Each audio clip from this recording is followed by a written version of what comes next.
Hi ಮುದ್ದು ವಿದ್ಯಾರ್ಥಿಗಳೇ, ಎಲ್ಲ ಹೇಗಿದ್ದೀರಿ? ನಾನು ನಿಮ್ಮ ಮಂಜುನಾಥ್ ಸರ್. ನೀವು ನೋಡ್ತಾ ಇದ್ದೀರಿ MJ smart academy YouTube channel ಇನ್ ಕನ್ನಡ. ಸೊ ನಾವು ಒಂದು ಕಳೆದ ವಿಡಿಯೋದಲ್ಲಿ ಆದರ್ಶ ವಿದ್ಯಾಲಯಗಳ ಒಂದು 6ನೇ ತರಗತಿ ಒಂದು ದಾಖಲಾತಿ ಪ್ರವೇಶ ಪರೀಕ್ಷೆಗೆ ಸಂಬಂಧಪಟ್ಟಂತೆ ಹೇಗೆ ಇರುತ್ತೆ, ಹಾಗೆ ಕನ್ನಡ ಭಾಷೆಗೆ ನಾವು ಕನ್ನಡ ಭಾಷೆಯ ಒಂದು ಪ್ರಶ್ನೆಗಳನ್ನು ಕೂಡ ನೋಡಿದ್ವಿ. ಅದರದ್ದು ಕೂಡ ಅನಾಲಿಸಿಸ್ ವಿಡಿಯೋ ನಿಮಗೆ ನಾನು ಶೇರ್ ಮಾಡಿದ್ದೆ. ಸೊ ಇವತ್ತಿನ ದಿನ ಬರೀ ಇದು ಆದರ್ಶ ಅಂತ ಅಲ್ಲ, ನಿಮಗೆ ಮುರಾರ್ಜಿ ಒಂದು ಪರೀಕ್ಷೆಯನ್ನು ಬರಿತಾ ಇರೋರು ಕೂಡ ತುಂಬಾ ಅನುಕೂಲ ಆಗುತ್ತೆ. ಸೊ ಯಾರಾದರೂ ಫಸ್ಟ್ ಟೈಮ್ ನನ್ನ ಒಂದು ಚಾನಲ್ ನೋಡ್ತಾ ಇದ್ರೆ ಉಚಿತವಾಗಿ ಸಬ್ಸ್ಕ್ರೈಬ್ ಮಾಡ್ಕೊಳ್ಳಿ. ಹಾಗೆ ಈ ಒಂದು ವಿಡಿಯೋಗೆ ಲೈಕ್ ಕೊಡೋದು ಮರಿಬೇಡಿ. ಹಾಗೆ ಈ ವಿಡಿಯೋನು ಕೂಡ ನೀವು ಬೇರೆಯವರಿಗೆ ಶೇರ್ ಮಾಡಬಹುದು. ಹಾಗೆ ಪಕ್ಕದಲ್ಲಿ ಇರ್ತಕ್ಕಂತಹ ಬೆಲ್ ಐಕಾನ್ ಪ್ರೆಸ್ ಮಾಡಿ ಆಲ್ ನೋಟಿಫಿಕೇಶನ್ ಕೊಡೋದು ಮರಿಬೇಡಿ ಅಂತ ಹೇಳ್ತಾ, ಸೊ ಬನ್ನಿ ಇವತ್ತಿನ ದಿನ ಈ ಒಂದು ವಿಡಿಯೋದಲ್ಲಿ ಇಂಗ್ಲಿಷ್ ಭಾಷೆಗೆ ಸಂಬಂಧಪಟ್ಟಂತೆ ಯಾವ ರೀತಿ ಪ್ರಶ್ನೆ ಇರುತ್ತೆ ಅಂತಂದೇಳಿ ಒನ್ ಬೈ ಒನ್ ಡೀಟೇಲ್ ಆಗಿ ನೋಡ್ತಾ ಹೋಗೋಣ. ಹಾಗೆ ನೀವು ಯಾವ ರೀತಿ ನೆಕ್ಸ್ಟ್ ಇನ್ನೇನು ಪರೀಕ್ಷೆ ತುಂಬಾ ಅರ್ಜೆಂಟ್ ಇದೆ, ಸೊ ಅದಕ್ಕೆ ಯಾವ ರೀತಿ ರೆಡಿ ಆಗಬೇಕು ಅಂತಕ್ಕಂಥದ್ದನ್ನ ನಾನು ಟಿಪ್ಸ್ ಕೊಡ್ತಾ ಹೋಗ್ತೀನಿ. ನೋಡ್ಬಿಡೋಣ. ಈಗ ಮೊದಲನೆಯ ಪ್ರಶ್ನೆ, the sound of the animal to be filled in the blank is. ಇಲ್ಲಿ ಬ್ಲಾಂಕ್ ಇದೆ, ಈ ಬ್ಲಾಂಕ್ ಅಲ್ಲಿ ಯಾವ್ದು ಉತ್ತರ ಬರುತ್ತೆ? ಸೊ ಇಲ್ಲಿ ಆಲ್ರೆಡಿ ನಿಮ್ಗೆ ಒಂದು ಕ್ಲೂಸ್ ಕೊಟ್ಟಿದ್ದಾರೆ. If a donkey brays a horse neighs a snake question mark. Snake ಯಾವ ರೀತಿ ಸೌಂಡ್ ಮಾಡುತ್ತೆ ನಿಮಗೆ ಒಂದು ಆಲ್ರೆಡಿ ನೀವು 5th ಸ್ಟ್ಯಾಂಡರ್ಡ್ ಅಲ್ಲಿ ನೀವು ಇದನ್ನ ಅಭ್ಯಾಸ ಮಾಡಿದಿರಿ. ಯಾವ ಯಾವ ಪ್ರಾಣಿಗಳು ಸೌಂಡ್ ಮಾಡೋದನ್ನ, ಕೂಗೋದನ್ನ ನಾವು ಇಂಗ್ಲಿಷ್ ಅಲ್ಲಿ ಪದಗಳ ರೂಪದಲ್ಲಿ ಯಾವ ರೀತಿ ಬಳಸ್ತೀವಿ ಅಂತ. ಸೊ ಇಲ್ಲಿ ಆಪ್ಷನ್ ನೋಡ್ಬೇಡ. Option A hisses, option B bellows, option C cackles, option D snorts ಅಂತ ಇದೆ. ಸೊ ವಿದ್ಯಾರ್ಥಿಗಳೇ, ನಿಮಗೆ ಗೊತ್ತಿದೆ ಇದು ಉತ್ತರ ಬಂದ್ಬಿಟ್ಟು ನೀವು ನೀಲಿ ಅಕ್ಷರಗಳಲ್ಲಿ ಕೂಡ ನೋಡ್ಬೋದು. ಹಿಸ್ಸಸ್ ನಾನು ಯಾಕೆ ನೀಲಿ ಅಕ್ಷರಗಳಲ್ಲಿ ಉತ್ತರ ಕೊಟ್ಟಿದ್ದೀನಿ ಅಂದ್ರೆ, ಇಲ್ಲಿ ಈ ವಿದ್ಯಾರ್ಥಿ ಇದು ಯಾವುದೋ ಹಳೆ ಪ್ರಶ್ನೆ ಪತ್ರಿಕೆ ಆಗಿರೋದ್ರಿಂದ ಆ ವಿದ್ಯಾರ್ಥಿ ತಪ್ಪು ಉತ್ತರ ಮಾಡಿದ್ರೆ ನೀವು ಕನ್ಫ್ಯೂಸ್ ಆಗಬಾರ್ದಲ್ವಾ. ಸೊ ಹಾಗಾಗಿ ನಾನು ಈಗ ಸಪರೇಟ್ ಆಗಿ ನಿಮಗೆ ಅಕ್ಷರಗಳಲ್ಲಿ ನೀಲಿ ಅಕ್ಷರಗಳಲ್ಲಿ ಉತ್ತರನ ಕೊಟ್ಟಿದ್ದೀನಿ. ಸೊ ಉತ್ತರ ಬಂದ್ಬಿಟ್ಟು ಸ್ನೇಕ್, ಹಿಸ್ಸಸ್. ಈ ರೀತಿ ಬೇರೆ ಬೇರೆ ಪ್ರಾಣಿಗಳು ಯಾವ ರೀತಿ ಸೌಂಡ್ಸ್ ಮಾಡ್ತವೆ ನೀವು ನೋಟ್ಸ್ ಮಾಡಿ. ಸೊ ಹಾಗೆ ಇದಕ್ಕೆ ಒಂದು ಸಂಬಂಧಪಟ್ಟಂತಹ ವಿಡಿಯೋನು ಕೂಡ ನಾನು ಮುಂದಿನ ದಿನಗಳಲ್ಲಿ ನಿಮ್ಮ ಜೊತೆ ಶೇರ್ ಮಾಡ್ತೀನಿ. ಸೊ ಬನ್ನಿ ಈಗ ಎರಡನೇ ಪ್ರಶ್ನೆ ನೋಡ್ಬಿಡೋಣ. The wrong prefixed word here is. ಈ ಕೊಟ್ಟಿರ್ತಕ್ಕಂತಹ ಪದಗಳಲ್ಲಿ ರಾಂಗ್ ಆಗಿ ಪ್ರೆಫಿಕ್ಸ್ ಮ್ಯಾಚ್ ಆಗಿರೋದು, ರಾಂಗ್ ಆಗಿ, ಸೊ ಅಂದ್ರೆ ರಾಂಗ್ ಆಗಿದೆ ಅಂತ. ಸೊ ನೋಡೋಣ. ಫಸ್ಟ್ ಆಪ್ಷನ್ ಎ ಇಂಪಾಸಿಬಲ್, ಇದು ಕೂಡ ಕರೆಕ್ಟ್ ಆಗಿ ಮ್ಯಾಚ್ ಆಗಿದೆ. ಹಾಗೆ ಆಪ್ಷನ್ ಬಿ ಅನ್ಲಕ್ಕಿ, ಇದನ್ನು ಕೂಡ ನಾವು ಬಳಸ್ತೀವಿ, ಅನ್ಲಕ್ಕಿ ಕೂಡ ಮ್ಯಾಚ್ ಇದೆ. ಸೊ ಮಿಸ್ಯೂಸ್, ಆಪ್ಷನ್ ಸಿ ಇದು ಕೂಡ ಮ್ಯಾಚ್ ಇದೆ. ಆಪ್ಷನ್ ಡಿ ಬಂದ್ಬಿಟ್ಟು ಡಿಸ್ಎಜುಕೇಟ್. ನಾವು ಈ ಡಿಸ್ಎಜುಕೇಟ್ ಅನ್ನೋ ಒಂದು ಪ್ರಿಫಿಕ್ಸ್ ಅಥವಾ ಫಾರ್ಮ್ ಯೂಸ್ ಮಾಡಿರೋ ಪದ ನಾವು ಬಳಸಲ್ಲ. ನಾವು ಆಲ್ಮೋಸ್ಟ್ ಎಜುಕೇಶನ್ಗೆ ಸಂಬಂಧಪಟ್ಟಂಗೆ ಅನ್ನುವಂತಹ ಒಂದು ಪ್ರಿಫಿಕ್ಸ್ ಫಾರ್ಮ್ ಅನ್ನ ಬಳಸ್ತೀವಿ. ಸೊ ಹಾಗಾಗಿ ಉತ್ತರ ಆನ್ಸರ್ ಡಿಸ್ಎಜುಕೇಟ್ ರಾಂಗ್ ಆಗಿದೆ ಅಂತ. ಮತ್ತೆ ಹಾಗೆ ನೀವು ಮೂರನೇ ಪ್ರಶ್ನೆ ನೋಡ್ಬೋದು ವಿದ್ಯಾರ್ಥಿಗಳು. ಇಲ್ಲಿ ಒಂದು ನೀವು ಚಿತ್ರ ನೋಡ್ಬೋದು. ಇಲ್ಲಿ ಚಿತ್ರನ ನೋಡಿದರೆ ಚಿತ್ರವನ್ನ ರೆಫರ್ ಮಾಡಿಬಿಟ್ಟು ಇಲ್ಲಿ ಕೊಟ್ಟಿರ್ತಕ್ಕಂತಹ 4 ಆಪ್ಷನ್ ಅಲ್ಲಿ ಯಾವುದು ಉತ್ತರ ಅಂತ ಇಲ್ಲಿ ನೋಡ್ಬಿಡೋಣ. ಯಾಕಂತಂದ್ರೆ ಸ್ವಲ್ಪ ಡೀಟೇಲ್ ಆಗಿ ನಾವು ಈ ಚಿತ್ರ ನೋಡಿದ್ರೆ ನಮ್ಗೊಂದು ಐಡಿಯಾ ಬರುತ್ತೆ. ಸ್ವಿಗ್ಗಿ ಅಂದ ತಕ್ಷಣ ನಿಮ್ಗೆ ಗೊತ್ತಿರುತ್ತೆ, ಒಂದು ಇದು ಆನ್ಲೈನ್ ಮಾರ್ಕೆಟಿಂಗ್ ಇರುವಂತಹದ್ದು. Become a Swiggy delivery partner and earn up to 30,000 per month. So marketing ಸಂಬಂಧಪಟ್ಟಿರ್ತಕ್ಕಂಥದ್ದು ನಿಮ್ಗೆ ಒಂದು ಐಡಿಯಾ ಬಂತು. ಈಗ ಮಾರ್ಕೆಟಿಂಗು ಸ್ವಿಗ್ಗಿ ಅಂದ ತಕ್ಷಣ ತಲೆಯಲ್ಲಿ ಓಡ್ತಾ ಇದೆ ಉತ್ತರ ಅಡ್ವರ್ಟೈಸ್ಮೆಂಟೇ ಆಗಿರುತ್ತೆ ಅಂತ. ಸೊ ನಾನು ಕೂಡ ಆಲ್ರೆಡಿ ನಿಮ್ಗೆ ಇಲ್ಲಿ ಆನ್ಸರ್ ಅನ್ನ ಕೊಟ್ಬಿಟ್ಟಿದ್ದೀನಿ ಅಡ್ವಾನ್ಸ್ ಆಗಿ. ಸೊ ಇದು ಉತ್ತರ ಬಂದ್ಬಿಟ್ಟು ಅಡ್ವರ್ಟೈಸ್ಮೆಂಟ್ ಆಗಿದೆ. ಇನ್ವಿಟೇಷನ್ ಯಾಕಾಗಲ್ಲ? ಇದು ಇನ್ವಿಟೇಷನ್ ಅಲ್ಲ. ಆಲ್ಮೋಸ್ಟ್ ಆಲ್ ನಿಮ್ಗೆ ಒಂದು ಐಡಿಯಾ ಇದೆ ಇನ್ವಿಟೇಷನ್ ಅಂದ್ರೆ ಹೆಂಗಿರುತ್ತೆ, ಮತ್ತೆ ನೋಟಿಸ್ ಅಂದ್ರೆ ಹೆಂಗಿರುತ್ತೆ, ಗ್ರೀಟಿಂಗ್ಸ್ ಅಂದ್ರೆ ಹೇಗಿರುತ್ತೆ, ಹಾಯ್ ಹಲೋ ಈ ತರದ್ದು ಇರುತ್ತೆ ಅಂತಕ್ಕಂಥದ್ದು. ಸೊ ಇದ್ರ ಬಗ್ಗೆ ಕೂಡ ನೀವು ನೋಡಿ, ಇವಾಗ ಇಂಗ್ಲಿಷ್ ನ್ಯೂಸ್ ಪೇಪರ್ ಅಥವಾ ಪೇಪರ್ಗಳಲ್ಲಿ ಬರ್ತಕ್ಕಂತಹ ಅಡ್ವರ್ಟೈಸ್ಮೆಂಟ್ಗಳನ್ನು ಕೂಡ ಅದ್ರ ಬಗ್ಗೆನೂ ಐಡಿಯಾ ಇರಬೇಕಾಗುತ್ತೆ ವಿದ್ಯಾರ್ಥಿಗಳೇ. ಸೊ ಹಾಗೆ ಬನ್ನಿ ಈಗ 4ನೇ ಪ್ರಶ್ನೆ ನೋಡ್ಬಿಡೋಣ. Please identify this person. ಇಲ್ಲಿ ಒಂದು ವಾಕ್ಯದ ಭಾಗ ಇದೆ. Here the noun form of identify ಅಂತ ಕೇಳಿದ್ದಾರೆ. ಇಲ್ಲಿ ಐಡೆಂಟಿಫೈ ಅನ್ನೋದು ಒಂದು ವರ್ಬ್. ಈ ವರ್ಬಿಗೆ ನಾವು ಈ ವರ್ಬನ್ನ ನೌನ್ ಫಾರ್ಮ್ ನಾಮಪದವನ್ನಾಗಿ ಕನ್ವರ್ಟ್ ಮಾಡಿದಾಗ ಯಾವ ರೂಪವನ್ನು ಪಡ್ಕೊಳ್ಳುತ್ತೆ? ನಾನು ಇಲ್ಲಿ ಆಲ್ರೆಡಿ ಉತ್ತರನ ಕೊಟ್ಬಿಟ್ಟಿದ್ದೀನಿ, ಐಡೆಂಟಿಫಿಕೇಶನ್ ಅಂತಂದು ಹೇಳಿ. ಸರ್ ಯಾಕೆ ಐಡೆಂಟಿಫಿಕೇಶನ್ ಉತ್ತರ ಸರಿಯಾಗಿದೆ ಅಂತ ನೋಡೋದಾದ್ರೆ, ಇಲ್ಲಿ ಫಸ್ಟ್ ಆಪ್ಷನ್ ಐಡೆಂಟಿಫೈಸ್ ಬಂದ್ಬಿಟ್ಟು ಇದು ವರ್ಬೇ ಇದೆ. ಹಾಗೆ ಐಡೆಂಟಿಫೈಯಿಂಗ್ ಅನ್ನೋದು ಕೂಡ ಇದು ING ಫಾರ್ಮ್ ಆ್ಯಡ್ ಮಾಡಿ ನಾವು ಐಡೆಂಟಿಫೈಯಿಂಗ್ ಮಾಡಿದ್ದೀವಿ. ಸೊ ಹಾಗೆ ಐಡೆಂಟಿಫಿಯಬಲ್ ಅನ್ನೋದು ಕೂಡ ಇದು ಅಲ್ಲ. ಸೊ ಹಾಗಾಗಿ ಇಲ್ಲಿ ಉತ್ತರ ಬಂದ್ಬಿಟ್ಟು ಐಡೆಂಟಿಫಿಕೇಶನ್, ಎಕ್ಸಾಮಿನೇಷನ್, ನೋಟಿಫಿಕೇಶನ್, ಈ ತರ ಕೇಶನ್ ಶನ್ ಅಂತ ನೀವು ಒಂದು ಬ್ಲೈಂಡ್ ಮೆಥಡ್ ಕೂಡ ಬಳಸ್ಬಿಟ್ಟು ಅದನ್ನ ನೌನ್ ಫಾರ್ಮ್ ಅಂತಂದೇಳಿ ಕಂಡುಹಿಡಿಬಹುದು. ಸೊ ಹಾಗೆ ಈಗ 5ನೇ ಪ್ರಶ್ನೆ ಒಂದು ನೋಡ್ಬಿಡೋಣ. Match the word with the phrase below. ಇಲ್ಲಿ ಪ್ರೇಸ್, ಇಫ್ ಪ್ಲೇಟ್ ಅದನ್ನ ನಾವು ಟು ಈಟ್ ತಿನ್ನೋದಕ್ಕೆ ಬಳಸಿದ್ರೆ, ಹಾಗೆ ಮಿಕ್ಸರ್ ಅನ್ನ ಟು ಗ್ರೈಂಡ್ ರುಬ್ಬೋದಕ್ಕೆ ಬಳಸಿದ್ರೆ, ದೆನ್ ಬ್ರೂಮ್. ನಿಮ್ಗೆ ಬ್ರೂಮ್ ಅನ್ನೋ ಒಂದು ಪದದ ಅರ್ಥ ತಿಳ್ಕೊಂಡಿರ್ಲೇಬೇಕಾಗುತ್ತೆ. ನೀವು ಮನೆಯಲ್ಲಿ ಬಳಸ್ತಕ್ಕಂತಹ ಪ್ರತಿಯೊಂದು ವಸ್ತುಗಳು ಕೂಡ ಇಂಗ್ಲಿಷ್ ಅಲ್ಲಿ ಏನಂತಾರೆ, ಅವು ಏನ್ ಆಕ್ಷನ್ ಮಾಡ್ತೇವೆ, ಏನ್ ಕೆಲಸ ಮಾಡ್ತೇವೆ, ನಾನು ಆಲ್ರೆಡಿ ಉತ್ತರ ಕೊಟ್ಬಿಟ್ಟಿದ್ದೀನಿ. ಟು ಸ್ವೀಪ್ ಅಂತಂದೇಳಿ ಕಸ ಗುಡಿಸೋದಕ್ಕೆ ನಾವು ಪರಕೆ, ಕಸಬರಿಗೆ ಅಂತ ಏನಿದ್ದೀವಿ ಅದು ಬ್ರೂಮ್ ಸ್ಟಿಕ್, ನಿಮ್ಗೆ ಐಡಿಯಾ ಇದೆಯಲ್ಲ. ಸೊ ಅದ್ರ ಕೆಲಸ ಏನಪ್ಪಾ ಅಂತಂದ್ರೆ ಇಲ್ಲಿ ಈ ಫ್ಲೇಟ್ ಟು ಈಟ್ ಅಂದ್ರೆ ತಿನ್ನೋದಕ್ಕೆ ಬಳಸ್ತೀವಿ, ಒಂದು ಕ್ರಿಯೆಗೆ ಬಳಸ್ತೀವಿ ಅಂತ ಅನ್ನೋದಾದ್ರೆ ಬ್ರೂಮ್ ಕೂಡ ಇಲ್ಲಿ ಟು ಸ್ವೀಪ್ ಆಗಿರುತ್ತೆ. ಅದನ್ನ ನಾವು ಎಕ್ಸರ್ಸೈಸ್ ಮಾಡ್ಸಕ್ಕೆ ಬಳಸಲ್ಲ, ವಾಕ್ ಮಾಡಕ್ಕೆ ಬಳಸಲ್ಲ, ಸ್ಲೀಪ್ ಮಾಡಕ್ಕೆ, ನಿದ್ದೆ ಮಾಡಕ್ ಬಳಸಲ್ಲ. ನಾವು ಅದನ್ನ ಎದಕ್ಕೆ ಬಳಸ್ತೀವಿ, ಕಸ ಗುಡ್ಸೋದಕ್ಕೆ ಬಳಸ್ತೀವಿ. ಟು ಸ್ವೀಪ್ ಅಂದ್ರೆ ಕಸ ಗುಡ್ಸೋದು ಅಂತಂದು ಹೇಳಿ. ಸೊ ಬರ್ನಿ ಈಗ 6ನೇ ಪ್ರಶ್ನೆ ನೋಡ್ಬಿಡೋಣ. Identify the long vowel sound. ಏನ್ ಸರ್ ಇದು ಲಾಂಗ್ ವೋವೆಲ್, ನಾವು ಕೇಳೇ ಇಲ್ಲ ಅಂತ ಅನ್ಕೊಂತೀರಿ ವಿದ್ಯಾರ್ಥಿಗಳೇ. ನಿಮಗೆ ಕನ್ನಡ ವ್ಯಾಕರಣದಲ್ಲಿ ಕೂಡ ನಾನು ಕನ್ನಡ ವ್ಯಾಕರಣದ ಒಂದು ವಿಡಿಯೋ ಮಾಡಿದಾಗ ಮೊರಾರ್ಜಿ ದೇಸಾಯಿ ವಸತಿ ಶಾಲೆಗೆ ಸಂಬಂಧಪಟ್ಟಂತೆ ಅಲ್ಲಿ ಹ್ರಸ್ವ ಸ್ವರ, ದೀರ್ಘ ಸ್ವರ ಅಂತ ಏನ್ ಕೇಳಿದಿರಲ್ಲ, ಇಲ್ಲಿ ಕೂಡ ಅಷ್ಟೇ. ಲಾಂಗ್ ವೋವೆಲ್ ಅಂದ್ರೆ ದೀರ್ಘ ಸ್ವರ ಬರ್ತಕ್ಕಂತ ಇಲ್ಲಿ ಪದ ಯಾವ್ದಿದೆ ಅಂತಂದು ಹೇಳಿ. ಶಾರ್ಟ್ ವೋವೆಲ್ ಅಂತಂದ್ರೆ ಹ್ರಸ್ವ, ದೀರ್ಘಕ್ಕೆ ನಾವು ಲಾಂಗ್ ವೋವೆಲ್ ಅಂತ ಕರಿತೀವಿ. ಸೊ ನೋಡೋಣ, ಈಗ ನಾನು 4 ಪದಗಳನ್ನ ನಾನು ಇಲ್ಲಿ ಬಳಸ್ತೀನಿ. ಉತ್ತರ ಆಲ್ರೆಡಿ ನಾನು ಕೊಟ್ಬಿಟ್ಟಿರೋದ್ರಿಂದ ನಿಮ್ಗೆ ಯಾಕೆ ಸರ್ ಅಂತ ಅನ್ಬೋದು. ಬಟ್ ಇಲ್ಲಿ ನೋಡೋಣ ಆಪ್ಷನ್, ಇದನ್ನ ನೋಡೋಣ. ಸ್ಟೂಲ್ ಅಂತೀನಿ ನಾನು, ಸ್ಟೂಲ್. ಮತ್ತೆ ನೋಡೋಣ option B bed, option C dip, option D fill. ನೋಡಿ ಈಗ ಬೆಡ್, ಡಿಪ್, ಫಿಲ್ ನಾನು ಶಾರ್ಟ್ ಆಗಿ ಬಳಸ್ತಾ ಇದ್ದೀನಿ. ಬಟ್ ಈ ಸ್ಟೂಲ್ ಅನ್ನು ನಾನು ಸ್ವಲ್ಪ ಎಳಿತಾ ಇದ್ದೀನಿ, ದೀರ್ಘವಾಗಿ ಎಳಿತಾ ಇದ್ದೀನಿ. ಸೊ ಹಾಗಾಗಿ ಇದನ್ನು ಲಾಂಗ್ ವೋವೆಲ್ ಅಂತ ನಾವು ಕರಿಬಹುದು. ಸೊ ಹಾಗೆ 7ನೇ ಪ್ರಶ್ನೆ ನೋಡ್ಬಿಡೋಣ. Studied given word pairs and find out the incorrect word pair. Incorrect ಆಗಿ ಇರ್ತಕ್ಕಂತಹ ಒಂದು ವರ್ಡ್ ಪೇರ್ ಅಂದ್ರೆ ಜೋಡಿ ಪದಗಳಂತ ಏನು ಕರಿತೀವಲ್ಲ ನಾವು ಕನ್ನಡದಲ್ಲಿ. ಸೊ ಇದು ಕೂಡ ಅಷ್ಟೇ. Cup and saucer option A use ಮಾಡ್ತೀವಿ, cup and saucer. Almost B Fair and Lovely, ನಿಮ್ಗೆ ಗೊತ್ತು ನಮ್ಮ ಮನೇಲಿ ಇರ್ತಕ್ಕಂಥ ಅಕ್ಕ ತಂಗಿಯರು ಆಲ್ಮೋಸ್ಟ್ ಫೇರ್ ಅಂಡ್ ಲವ್ಲಿನೇ ಕೂಡ ಬಳಸ್ತಾರೆ. ಸೊ ಇದು ಕೂಡ ಕರೆಕ್ಟ್ ಆಗಿದೆ. ಇಲ್ಲಿ ನಮ್ಗೆ ನೋಡ್ಬೇಕಾದ್ರೆ ನಾವು ಇನ್ಕರೆಕ್ಟ್ ವರ್ಡ್ ಪೇರ್ ಅನ್ನ ಹುಡುಕ್ಬೇಕು. ಬ್ರೆಡ್ ಅಂಡ್ ಬಟರ್ ಯೂಸ್ ಮಾಡ್ತೀವಿ, ಬ್ರೆಡ್ ಅಂಡ್ ಬಟರ್. ಬಟ್ ಇಲ್ಲಿ ಶೋಲ್ಡರ್ ಅಂಡ್ ಹೆಡ್ ರಾಂಗ್ ಆಗಿದೆ. ಇದು ಹೆಡ್ ಅಂಡ್ ಶೋಲ್ಡರ್ ಆಗ್ಬೇಕಾಗಿತ್ತು, ಬಟ್ ಇಲ್ಲಿ ಏನ್ ಮಾಡಿದ್ದಾರೆ ರಾಂಗ್. ನಿಮ್ಗೆ ಐಡಿಯಾ ಇದೆಯಲ್ಲ ಅಂತ ಹುಡುಕ್ತಿರಲ್ಲ ಅಂತಂದೇಳಿ ಶೋಲ್ಡರ್ ಅಂಡ್ ಹೆಡ್ ಮಾಡಿದ್ದಾರೆ. ಸೊ ಇದು ರಾಂಗ್ ಪೇರ್ ಆಗಿದೆ. ಏನಾಗಬೇಕಾಗಿತ್ತು ಅಂದ್ರೆ ಇದು ಹೆಡ್ ಅಂಡ್ ಶೋಲ್ಡರ್ ಆಗಬೇಕಾಗಿತ್ತು. ಬಟ್ ಇಲ್ಲಿ ನಮಗೆ ಉತ್ತರ ಬೇಕಾಗಿದ್ದು ಯಾವುದು, ಇನ್ಕರೆಕ್ಟ್ ವರ್ಡ್ ಪೇರ್, ಇದು ಆಪ್ಷನ್ ಡಿ. ಇಲ್ಲಿ ಆಲ್ರೆಡಿ ಕೊಟ್ಟಿದ್ದೀನಿ. ಓಕೆ, ನೆಕ್ಸ್ಟ್ ಪ್ರಶ್ನೆ 8ಕ್ಕೆ ಬರೋಣ. 8 ಕ್ವಶನ್.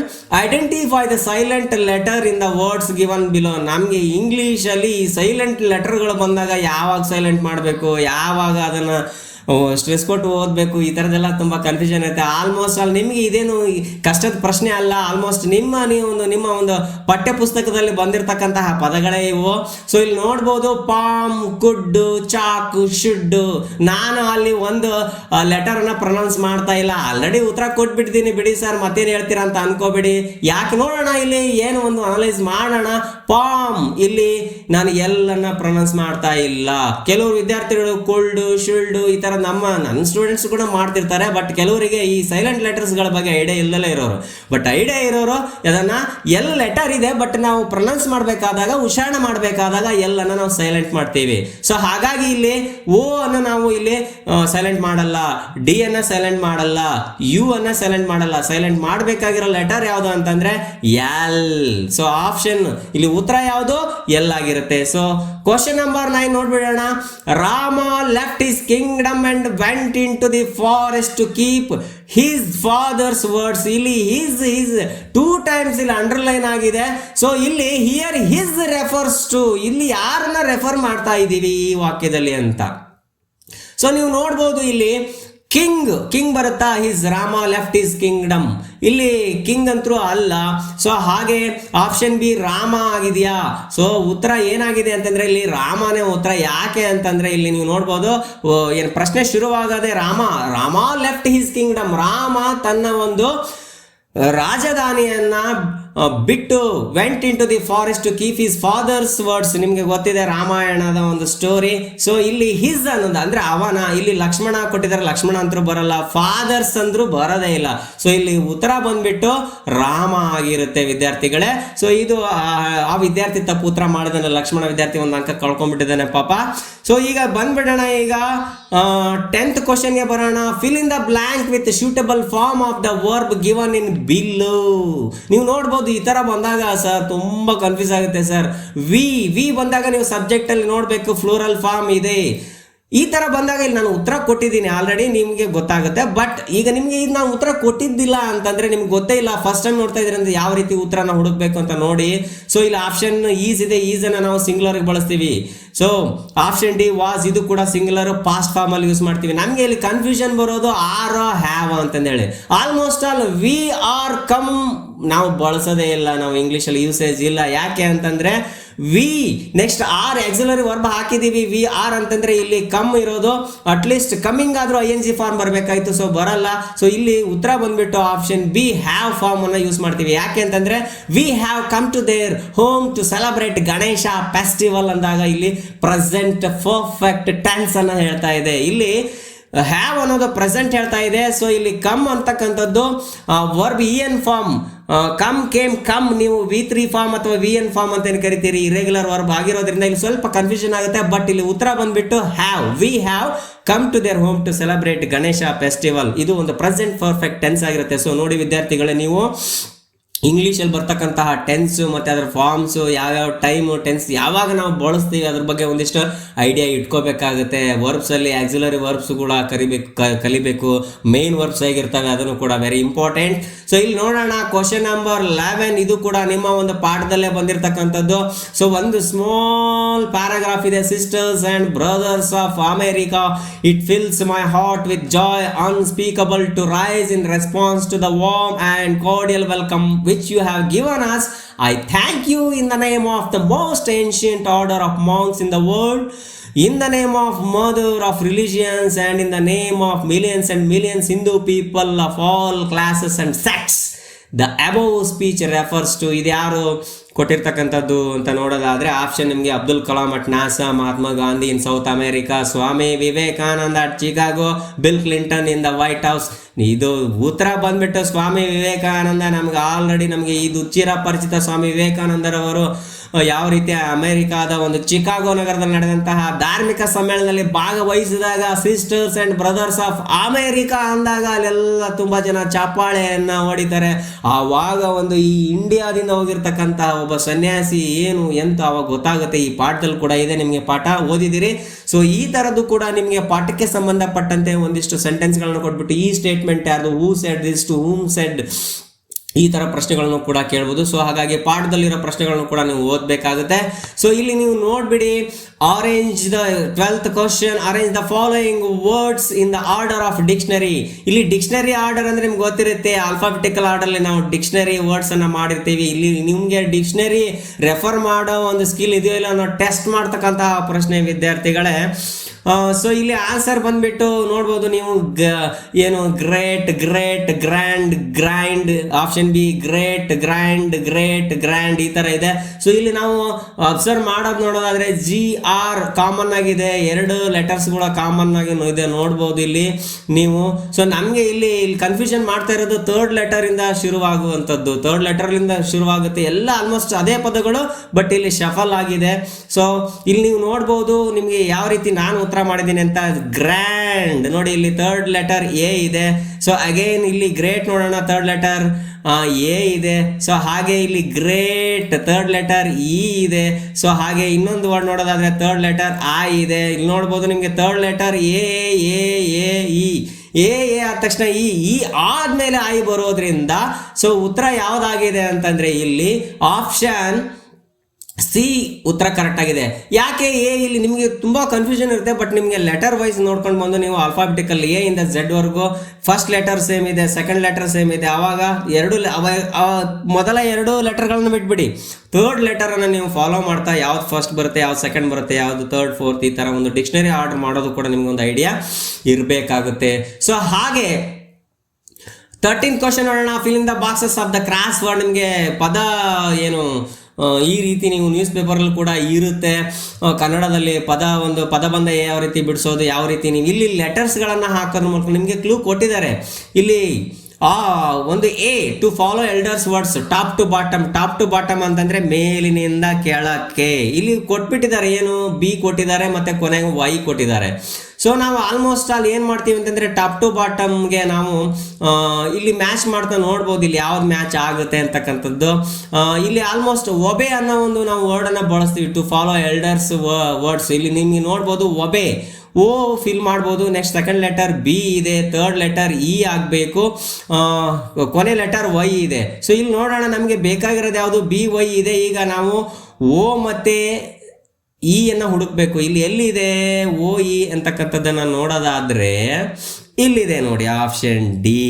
ಸೊ ಇದು ಮೇಲಿಂದ ಕೆಳಕ್ಕೆ ಆಯಿತು. Next second, practical work related to physical effort left to right. ಇಲ್ಲಿ ನೀವು ನೋಡ್ಬೋದು ನಾವು ಕೆಲಸವನ್ನ ಮಾಡುವಂಥದ್ದು ಅಂದರೆ ಲೆಫ್ಟ್ ಟು ರೈಟ್ ಅಂತಂದ್ರೆ ಎಡದಿಂದ ಬಲಕ್ಕೆ. ಈಗ ನಾವು ಅಕ್ಷರಗಳನ್ನು ಹಾಕೋದ್ರ ಮೂಲಕ ಒಂದು ಮೀನಿಂಗ್ಫುಲ್ ಆಲ್ಮೋಸ್ಟ್ ಆಲ್ ನಮಗೆ ಇಲ್ಲಿ ಸಿಕ್ಬಿಟ್ಟಿದೆ. ಯಾವುದು ಆಪ್ಷನ್ ಡಿ ಇಲ್ಲಿ ಕರೆಕ್ಟಾಗಿ ಯಾವುದೇ ರೀತಿ ಕನ್ಫ್ಯೂಷನ್ ಆಗ ಅವಶ್ಯಕತೆ ಇಲ್ಲ. ಯಾಕಂದ್ರೆ ನಾವು ಮೇಲಿಂದ ಕೆಳಗೆ ಒಂದು ಉತ್ತರ ಹುಡುಕಿದ್ದೀವಿ. ನೆಕ್ಸ್ಟ್ ಓ ಇ ಇರೋದ್ರಿಂದ ಇಲ್ಲಿ ಓ ಇ ಕನ್ಫ್ಯೂಷನ್ ಇಲ್ಲ. ಸೊ ಇಲ್ಲಿ ಇದನ್ನು ನಾವು ನೋಡ್ಬೋದು, ಲೇಬರ್ ಎಲ್, ಇಲ್ಲಿ ಎಲ್ ಬರೆದ್ರೆ ಇಲ್ಲಿ ಎ ಬಿ ಮತ್ತೆ ನೆಕ್ಸ್ಟ್ ಓ ಯು ಆರ್ ಕರೆಕ್ಟಾಗಿ ಲೇಬರ್ ಮ್ಯಾಚ್ ಆಗ್ತಾ ಇದೆ.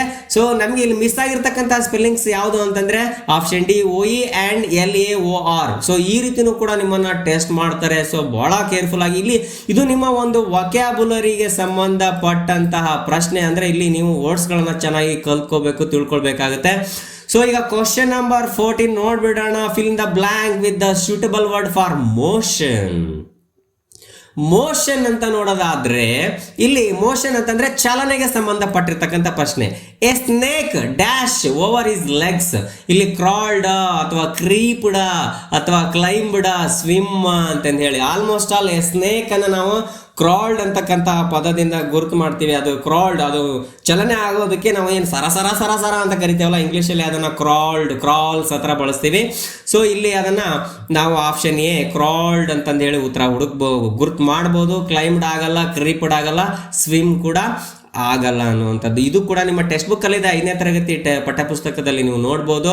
ಸೊ ಹಾಗೆ 15th ಕ್ವಶನ್ ನೋಡ್ಬೇಡ. The plural form of wife ನ ಒಂದು ಬಹುವಚನ ರೂಪ ಆಲ್ರೆಡಿ ಉತ್ತರ ನಾನು ಕೊಟ್ಟಿದ್ದೀನಿ. ವೈಫು ಅದು ಆಲ್ರೆಡಿ ಸಿಂಗುಲರ್ ಇದೆ, ಎ ಬರಲ್ಲ. ವೈಫಿ ಅಂತ ನಾವು ಬಳಸಲ್ಲ. ಹಾಗೆ ವೈಫ್ಸ್ ಅನ್ನ ನಾವು ಬಳಸ್ತೀವಿ. ನಾವು ಆಲ್ಮೋಸ್ಟ್ ಆಲ್ ನಿಮ್ಗೆ ಗೊತ್ತಿರುತ್ತೆ, ಎಫ್ ಇ ಇಂದ ಎಂಡ್ ಆಗ್ತಕ್ಕಂತಹ ಒಂದು ಏನು ಸಿಂಗ್ಯುಲರ್ ಪದ ಅದು ಫ್ಲೂರಲ್ ಆಗಬೇಕಾದ್ರೆ ವಿ ಎಸ್ ಫಾರ್ಮ್ ಸಫಿಕ್ಸ್ ಅಂತ ತೆಗೆದುಕೊಳ್ಳುತ್ತೆ. ಈ ತರ ವೈಫ್ಸು, ಕಾಲ್ಸ್, ಕಾಫ್ ಇದ್ದದ್ದು ಕಾಲ್ಸ್ ಆಗ್ತಕ್ಕಂಥದ್ದು, ಲೈಫ್ ಹೋಗಿ ಲೈವ್ಸ್ ಆಗ್ತಕ್ಕಂಥದ್ದು. ಈ ರೀತಿ ಉದಾಹರಣೆಗಳು ನೀವು ಇಲ್ಲಿ ನಿಮ್ಗೆ ಏನಂತಂದ್ರೆ ಸಿಂಗ್ಯುಲರ್ ಮತ್ತೆ ಫ್ಲೂರಲ್ ಬಗ್ಗೆ ಐಡಿಯಾ ಇದೆ ಇಲ್ಲೋ ಅನ್ನೋ ಒಂದು ಮೇಲೆ ಪ್ರಶ್ನೆಗಳನ್ನ ಕೇಳುವಂಥದ್ದು. ಇಲ್ಲಿ ಕೂಡ ನೀವು ಸಿಂಗ್ಯುಲರ್ ಫ್ಲೂರಲ್ಗಳನ್ನ ಚೆನ್ನಾಗಿ ತಿಳ್ಕೋಬೇಕು. ಸೊ ಈಗ ಕ್ವಶನ್ ನಂಬರ್ 16 ನೋಡ್ಬಿಡೋಣ. 16ನೇ ಪ್ರಶ್ನೆ, expressing dissatisfaction about something, one word substitution for the sentence. ಸರಿ, ಎಲ್ಲಿರ್ತವೆ ಅಂತ ನೋಡೋದಾದ್ರೆ ನಿಮಗೆ ಈ ಪಾಠ ಆದ ತಕ್ಷಣ ವರ್ಡ್ಸ್ ಟು ನೋ ಅಥವಾ ನ್ಯೂ ವರ್ಡ್ಸ್ ಬಗ್ಗೆ ನಿಮಗೆ ಅಲ್ಲಿ ಎಕ್ಸ್ಪ್ಲೇನ್ ಮಾಡಬೇಕಾದ್ರೆ ವರ್ಡ್ಸ್ ಕಠಿಣ ಪದಗಳು ಅಥವಾ ಹೊಸ ಪದಗಳು ಅದರ ಅರ್ಥ ಅಲ್ಲಿ ಇರ್ತವೆ ಈ ಥರದ್ದು. ಸೊ ಇಲ್ಲಿ ಉತ್ತರ ನೋಡೋದಾದ್ರೆ ಇಲ್ಲಿ ಡಿಸ್ಸ್ಯಾಟಿಸ್ಫ್ಯಾಕ್ಷನ್, ನಮಗೆ ಯಾವುದೋ ಒಂದು ವಿಷಯದ ಬಗ್ಗೆ ನಮಗೆ ಅದ್ರ ಬಗ್ಗೆ ಇದು ಇಲ್ಲ, ನಮಗೆ ಒಪ್ಪಿಗೆ ಇಲ್ಲ ಅನ್ನೋದನ್ನ ಸೂಚನೆ ಮಾಡ್ತಕ್ಕಂಥದ್ದು ಏನು ಪ್ರೈಸ್. ಇಲ್ಲಿ ಪ್ರೈಸ್ ಅಂದ್ರೆ ಹೊಗಳೋದು, ಇದು ಉತ್ತರ ಬರಲ್ಲ. ಕಂಪ್ಲೇನ್ ಉತ್ತರ ಮ್ಯಾಚ್ ಆಗುತ್ತೆ. ಇದು ಹಾಗೆ ಗುರ್ತು ಮಾಡಿ ಇಟ್ಕೊಂಡಿರೋಣ. ಸ್ಕೋಲ್ಡ್ ಅಂದ್ರೂ ಕೂಡ ಬೊಯ್ಯೋದು. ಇಲ್ಲಿ ಎಕ್ಸ್ಪ್ರೆಸಿಂಗ್ ಡಿಸ್ಸ್ಯಾಟಿಸ್ಫ್ಯಾಕ್ಷನ್ ನಾವು ಬೊಯ್ಯಕ್ಕೆ ಹೋಗಲ್ಲ, ನನಗೆ ಇಷ್ಟ ಇಲ್ಲ ಅಂತ ಕೂಡ ರಿಗ್ರೆಟ್ ಮಾಡ್ಬೋದಲ್ಲ. ಸೊ ಇದು ಅಪ್ರಿಷಿಯೇಟ್, ಇದು ಕೂಡ ಬರಲ್ಲ. ನಾವು ಇದನ್ನ ಡಿಸ್ಸ್ಯಾಟಿಸ್ಫ್ಯಾಕ್ಷನ್ ಅನ್ನೋದನ್ನ ಅಪ್ರಿಷಿಯೇಟ್ ಅಂತ ಅನ್ನಲ್ಲ. ಸೊ ಉತ್ತರ ಏನಾಗಿದೆ ಅಂತಂದ್ರೆ ಆಪ್ಷನ್ ಬಿ ಕಂಪ್ಲೈನ್. ನಾವು ಯಾವಾಗ ನಮಗೆ ಯಾವುದಾದ್ರೂ ಒಂದು ವಿಷಯದ ಬಗ್ಗೆ ಅಥವಾ ಯಾವುದಾದ್ರೂ ಒಂದು ವಸ್ತು ಚೆನ್ನಾಗಿಲ್ಲ, ಅದು ಸರಿ ಇಲ್ಲ ಅಂತ ಹೇಳೋದನ್ನ ನಾವು ಕಂಪ್ಲೈನ್ ಮಾಡ್ತಕ್ಕಂಥದ್ದು. ಸೊ ಇಲ್ಲಿವರೆಗೂ ನಾವು ಇಂಗ್ಲೀಷ್ಗೆ ಸಂಬಂಧಪಟ್ಟಂತಹ ಪ್ರಶ್ನೆಗಳನ್ನು ಒನ್ ಬೈ ಒನ್ ನೋಡ್ತಾ ಬಂದ್ವಿ. ನೀವು ಕೂಡ ಈಗ ನಿಮಗೆ ಏನು ಓದಬೇಕು ಇಂಗ್ಲೀಷ್ ವಿಷಯಕ್ಕೆ ಸಂಬಂಧಪಟ್ಟಂತೆ ಈ ವಿಡಿಯೋ ತುಂಬಾ ಹೆಲ್ಪ್ ಆಗ್ಬೋದು ಅಂತ ಹೇಳ್ತಾ, ಸೊ ಇದಕ್ಕೆ ಸಂಬಂಧಪಟ್ಟಂತೆ ನಾನು ಪ್ರತ್ಯೇಕ ವಿಡಿಯೋಗಳನ್ನು ಕೂಡ ಮಾಡ್ತೀನಿ. ಅಂತಂದರೆ ಆಲ್ಮೋಸ್ಟ್ ಮೊರಾರ್ಜಿ ಆದರ್ಶ ಒಂದು ಲೆವೆಲ್ಗೆ ಎಲ್ಲ ಒಂದಿಷ್ಟು ಇದೇ ಪ್ರಶ್ನೆಗಳು ನಿಮಗೆ ರಿಪೀಟ್ ಆಗ್ತಕ್ಕಂಥದ್ದು. ಸೊ ಇನ್ನೂ ಯಾವ್ಯಾವ ರೀತಿ ನಾವು ಬೇರೆ ಬೇರೆದನ್ನು ಕಲಿಬೇಕು ಅನ್ನೋದನ್ನು ನಾನು ಮುಂದಿನ ವಿಡಿಯೋಗಳಲ್ಲಿ ಖಂಡಿತ ನಿಮಗೆ ತಿಳಿಸ್ಕೊಡ್ತೀನಿ ಅಂತ ಹೇಳ್ತಾ, ಇವತ್ತಿನ ಒಂದು ಇಂಗ್ಲೀಷ್ಗೆ ಸಂಬಂಧಪಟ್ಟಂತೆ ವಿಡಿಯೋ ಹೇಗೆ ಅನಿಸ್ತು, ನಿಮಗೆ ಇಷ್ಟ ಆಗಿದ್ರೆ ಒಂದು ಲೈಕ್ ಕೊಡೋದು ಮರಿಬೇಡಿ. ಹಾಗೆ ನೀವು ಸ್ಕ್ರೋಲ್ ಆಗ್ತಾ ಇರ್ತಕ್ಕಂತಹ ಮೊಬೈಲ್ ನಂಬರನ್ನು ಬಳಸಿಬಿಟ್ಟು ನಮ್ಮ ವಾಟ್ಸಪ್ ಗ್ರೂಪ್ಗೆ ಸೇರ್ಬೋದು ಅಂತ ಹೇಳ್ತಾ, ಮತ್ತೆ ಮುಂದಿನ ವಿಡಿಯೋದಲ್ಲಿ ಸಿಗ್ತೀನಿ. ಅಲ್ಲಿವರೆಗೂ ಟೇಕ್ ಕೇರ್, ಬಾಯ್ ಬಾಯ್.